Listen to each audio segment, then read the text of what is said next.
Contrary to centuries of human imagination, the universe turned out to be largely indifferent to humanity. All those old fears, that aliens would destroy, enslave, or elevate us into a shining interstellar utopia, were way off the mark. Reality was much duller. To most galactic species, humans were about as fascinating as a weird mold growing in the corner of an unused spaceport bathroom. Oh, those bipeds from that spiral arm backwater? Quaint little things. Have you tried their fermented grain drinks? Absolutely atrocious for secondary digestion sacs, but quite the novelty. Humanity's admission into the galactic concord wasn't cataclysmic or awe-inspiring. It was paperwork, lots of it. Forms filed 5 times over, application fees that nearly bankrupted 3 governments, and a soul-crushing bureaucratic process that made Earth's DMV look like a model of efficiency. 2 centuries later, Earth held 17 voting seats in a 12,000-delegate council. Impressive? Not really. What aliens found most remarkable about humans was their baffling refusal to give up. Every time the Concord tried to quietly bury Earth's issues in subcommittees, human representatives would show up, armed with footnoted reports, obscure procedural rules, and a piercing stare that made more than a few species instinctively reach for ceremonial sidearms. Physically, humans weren't impressive. Not especially tall, strong, fast, or resilient. No claws. No telepathy. No hypersenses. Their teeth were sad calcium pebbles, and their visible spectrum perception was laughably narrow. But what they did have was an unnerving mix of predator and party guest. Forward-facing eyes, too many smiles, and a disconcerting habit of maintaining eye contact just a little too long. Oxygen-breathing species reported stress responses in 60% of cases, just from a human's smile. The draconians in particular loathed humans. As a proud reptilian species obsessed with social rank, scale sheen, and ancient vendettas, they saw human behavior as deeply offensive. Draconian diplomats routinely complained about Earth ships requesting things like navigational clarifications or safety confirmations, things they found beneath them. They act as though their primitive NAV systems deserve the same respect as our quantum-entangled fleet arrays, one draconian commander had scoffed. Next, they'll want us to slow down for them. That simmering disdain might have boiled quietly forever, until the incident with the Stellar Horizon. The Stellar Horizon was a glorified cargo ship retrofitted for civilian transport. Researchers, colonists, a few diplomats, and 57 children headed to a science station. It was as harmless as starships came. So when a draconian war cruiser obliterated it without warning while it passed, legally, through neutral space, the galactic community was stunned. The ship's engineer managed to buy time for 103 people to escape.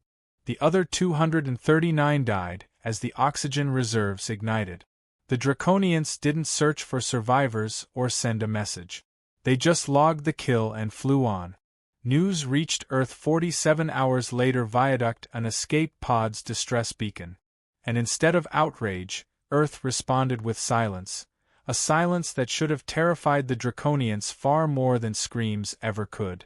In an unlisted building outside Geneva, 12 people sat around a polished wooden table.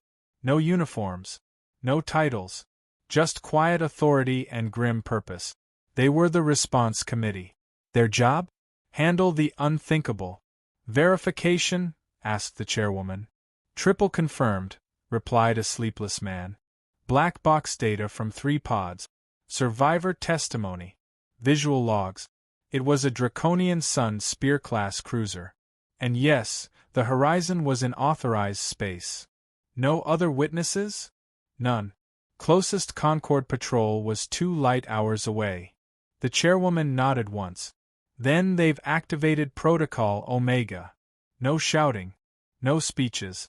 Just a shift in posture, as if everyone at the table had suddenly aged 10 years. Precision response? Someone asked. Absolute, the chairwoman confirmed. They hit civilians. We hit back with God-level precision. It wasn't hyperbole. That phrase, God-level precision, meant something very specific. Project Scalpel had been humanity's best-kept secret for half a century. Not even the galaxy's best spies or truth readers had confirmed its existence. Because to everyone else it was impossible. The kind of weapon that couldn't exist. Shouldn't exist. But in the cold, humming depths of a bunker beneath Geneva, Commander Ellis stood before a holographic star map of the draconian homeworld system, adjusting coordinates with surgical calm. Rephrased passage. Measured success was calculated in millimeters. A holographic map flickered to life, highlighting multiple target sites. Their main military command center is located here, Ellis said, pointing to the third moon of the draconian homeworld. His tone was dry, like dust on the lunar surface. Defensive grid powered by 7 redundant generators. Shield harmonics rotate on a quantum-encrypted sequence. Approximately 12,000 military personnel. 40 support staff. And, his mouth twitched, almost in amusement, the families of their senior leadership. That makes it off-limits, the chairperson said immediately. Next. Ellis nodded, unsurprised. The response committee had never, in its entire existence, sanctioned a strike that endangered civilians. It wasn't a matter of morality, though many members took comfort in that notion, it was pragmatic. Earth couldn't afford the diplomatic fallout. Second option, their fleet staging area at Varash. Minimal civilian presence, high strategic value. The map zoomed in, revealing a dense formation of draconian warship. They've consolidated a large portion of their fleet there following the Stellar Horizon incident, Ellis continued. They're expecting retaliation. A few glances were exchanged around the table. The Draconians anticipated something dramatic, perhaps a loud, righteous, and ultimately ineffective display. Something very human. Their shipyards at Hudson? Suggested a cybernetically enhanced committee member, their eyes subtly adjusting focus. Ellis shifted the map again. A highly valuable target. It's where the Sunspear-class cruisers are manufactured, including the one that destroyed the Horizon. Currently, 3 are under construction, including their new flagship. The chairperson's expression didn't change, but her posture did, subtly leaning forward. Civilian presence? She asked. Minimal. Engineering teams, security personnel, maintenance drones. No residential zones within the potential strike radius. Defenses? Ellis gave a thin smile. Formidable. High-end sensor arrays, automated turrets, antimatter mines. Their pride and joy, quantum-locked shields. Theoretically impenetrable, unless you're moving faster than light. Theoretically, the chairperson repeated, the word hanging in the air like a quiet challenge. Everyone in the room understood what was implied.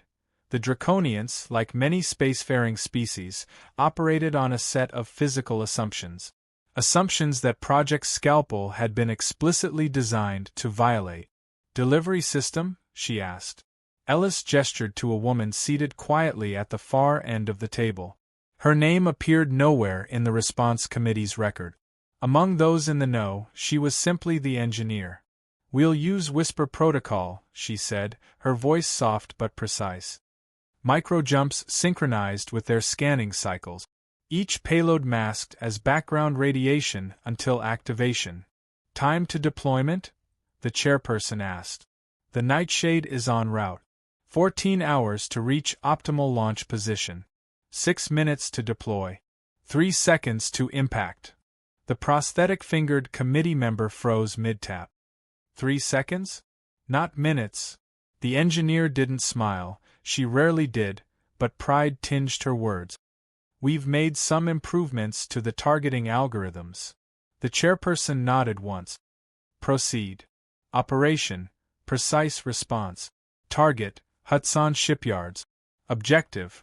Complete neutralization of 3 Sunspear-class vessels under construction.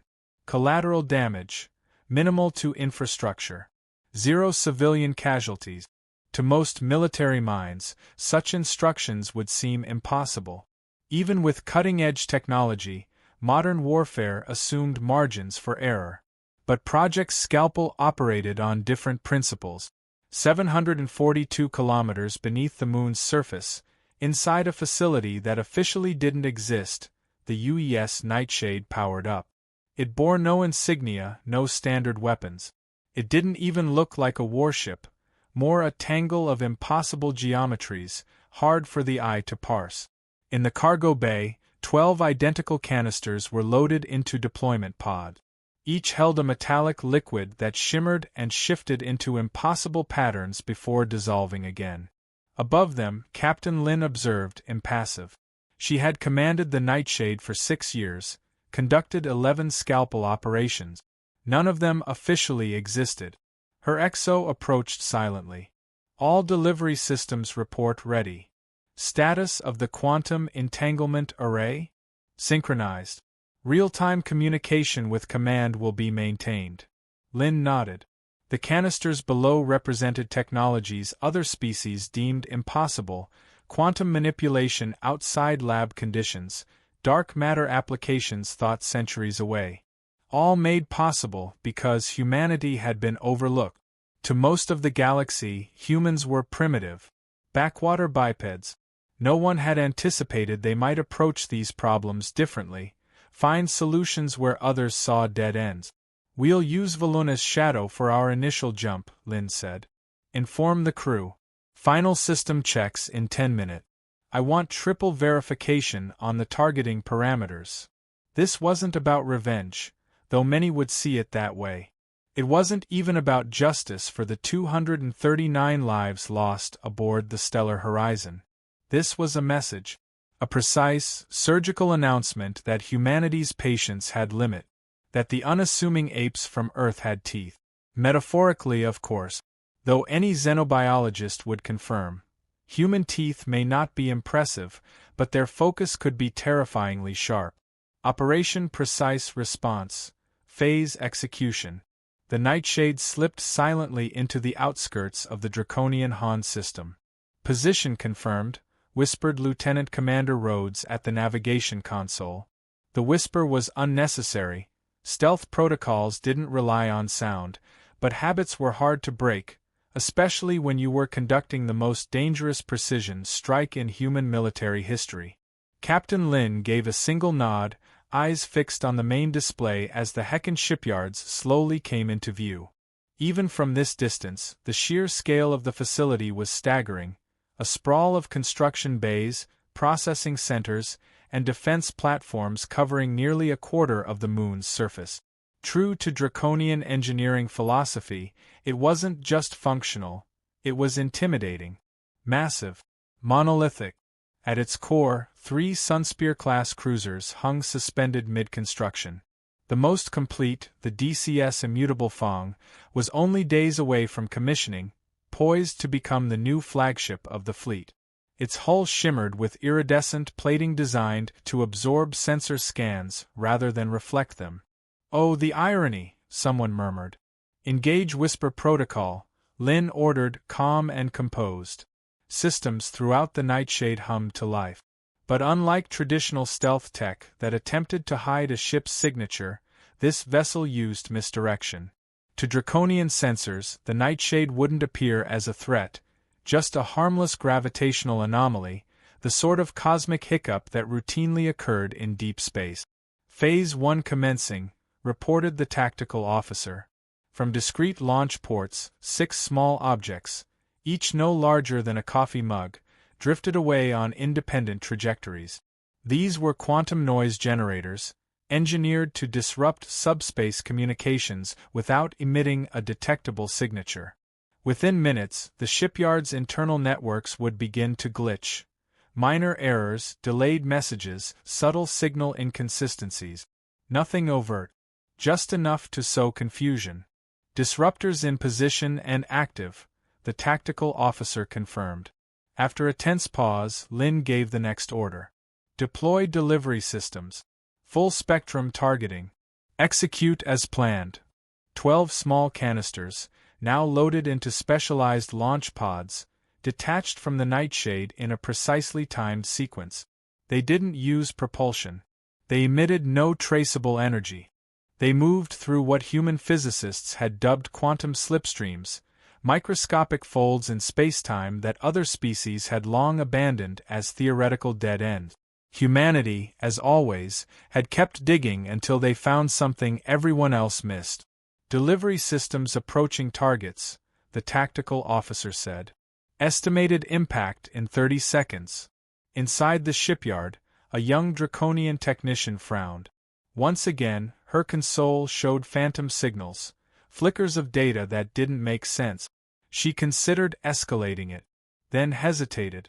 Her previous reports had been dismissed. One officer even suggested she get her sensory ridges checked. With a resigned sigh, she cleared the anomaly and resumed her shift, never knowing that her silence had just sealed the fate of 3 capital ships. 3, 2, 1. The canisters never physically touched their target. Instead, at the exact coordinates calculated, they unfolded. Each released a shimmering metallic substance, a swarm of microscopic machines operating at the quantum level. These weren't weapons in any conventional sense. They didn't explode. They infiltrated, passed through solid matter like mist, rearranged molecular structures with precision that mocked the laws of physics. No lights, no shockwaves, just failure. First, the immutable Fong began to bend, its hull collapsing in on itself like origami folding in reverse. Then the others followed, their skeletal frames warping into grotesque spirals of twisted alloy and dying systems. No alarms. No time to respond. Finally, the draconian sensors caught up. Chaos erupted. Technicians screamed. Emergency teams scrambled. But nothing made sense. Diagnostic reports showed impossible system-wide failures. Weapons offline. Shields inert.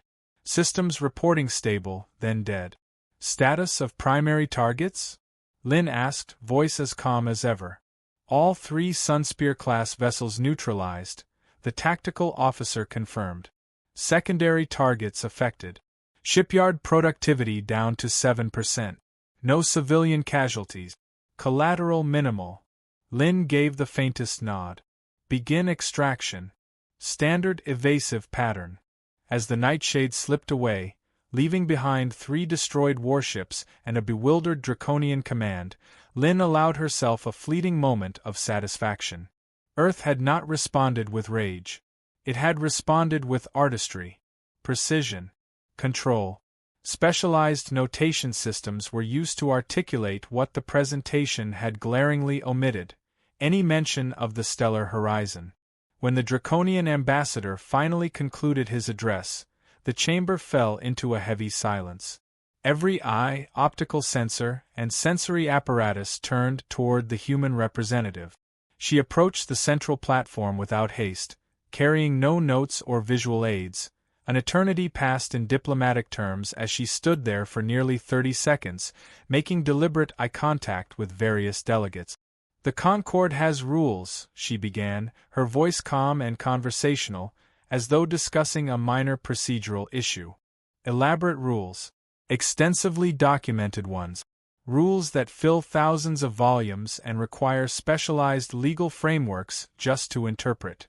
She paused, allowing time for translators to catch up. "My species has often found these rules frustrating, even bewildering, but ultimately essential for coexistence. Of those rules, perhaps the most vital is this: civilian vessels are not legitimate military targets. This is not a human principle we're imposing on the galaxy.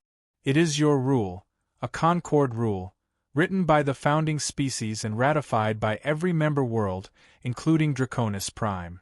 The chamber remained silent. The Draconian delegation's scales rippled with contained fury. 7 standard days ago, the human transport ship Stellar Horizon was destroyed by a Draconian Sunspear-class cruiser.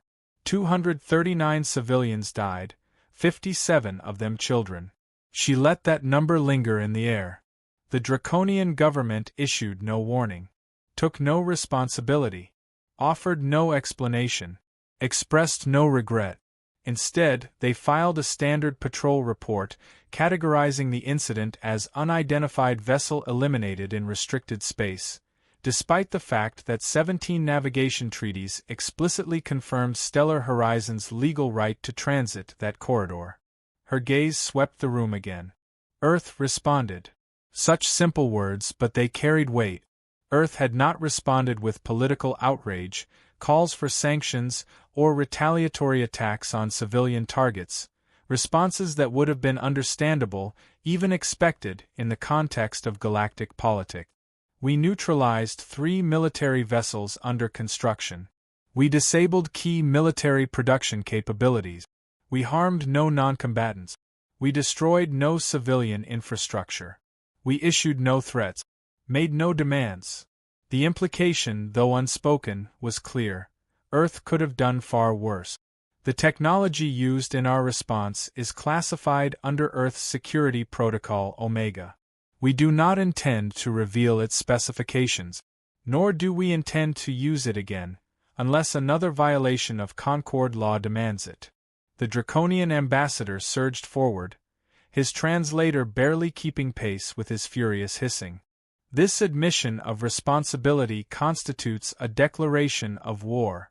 The draconian Imperium demands immediate sanctions against Earth and the surrender of those responsible for this act of aggression. The human representative didn't flinch. She didn't even blink. "Ambassador," she said quietly, "you appear to be laboring under 3 significant misconceptions I feel compelled to address." Her voice remained steady, but something in her tone caused nearby delegates to subtly back away from the platform. First, this was not an admission of responsibility. It was a statement of fact. Second, Earth is not declaring war. We are establishing consequences for the unprovoked slaughter of our civilians. And third, she met the draconian's eyes directly. What happened at Han was not us demonstrating our capabilities. It was us showing restraint. Silence fell over the chamber once more. It was the Moana representative, a feline species famed for their diplomacy, who delicately proposed a recess to allow tempers to cool and perspectives to realign. As the chamber emptied, the human representative was approached by the Jack Collective ambassador, a crystalline entity barely 10 centimeters tall but representing one of the most advanced and ancient Concord civilizations. An interesting display, the Jack transmitted through its translator. "Your species appears to have been underestimated." The human gave a faint smile. "A common evolutionary benefit of appearing harmless, Ambassador. I believe your own species experienced something similar early in your Concord membership." Indeed. The Jack's crystals shifted in what may have been appreciation. "However, I must express concern. Your response revealed technological advancements we had not anticipated." "Technology is just a tool, Ambassador," she replied. "It's how it's used that matters." Precisely the concern. The precision of your operation was noteworthy. Many species would have responded with indiscriminate force. Your restraint contradicts several prevailing assumptions about human civilization. Then perhaps those assumptions should be reconsidered. "Perhaps they should," the Jack agreed. "A recommendation will be submitted to elevate Earth's status within the appropriate Concord committees." 6 light-years away, in an unremarkable building outside Geneva, the response committee received news of the diplomatic developments with quiet satisfaction. The mission's primary goal, justice for the Stellar Horizon, had been achieved. Its secondary effects were already sending ripples through galactic politics. The chairperson closed the secure briefing and dismissed the committee. Most would return to ordinary government roles, never speaking of the part they played in what was already being called the Heckin precision strike. As she gathered her materials, an engineer approached, looking unusually uncertain. "Do you think they understand what just happened?" she asked. "Really understand?" The chairperson considered. "The Draconians? No. They're too blinded by rage. But others, the intelligent ones, they'll understand. And what will they conclude? That humanity has been underestimated, the chairperson said simply. That we're not just stubborn primates with peculiar customs and a flair for bureaucracy. A hint of dry humor entered the engineer's voice. Aren't we, though? Oh, we are, the chairperson replied with a small smile. But we're also the species that answers the destruction of a civilian transport by disabling 3 military facilities with 0 collateral damage, using technology that shouldn't even exist. She closed her secure tablet with a quiet click. The galaxy has just learned that humans make very precise enemies, and very valuable allies. The message had not been delivered through dramatic ultimatums, reckless force, or theatrical posturing, but through the controlled, calculated application of overwhelming technological superiority, wielded with surgical restraint. Earth had shown the galaxy not just what it could do, but what it chose not to do. And somewhere in the void between stars, the UES Nightshade slipped silently back toward Earth. Its mission complete. Its capabilities still veiled. Its very existence now a quiet warning. The unassuming bipeds from that backwater spiral arm were no longer to be ignored.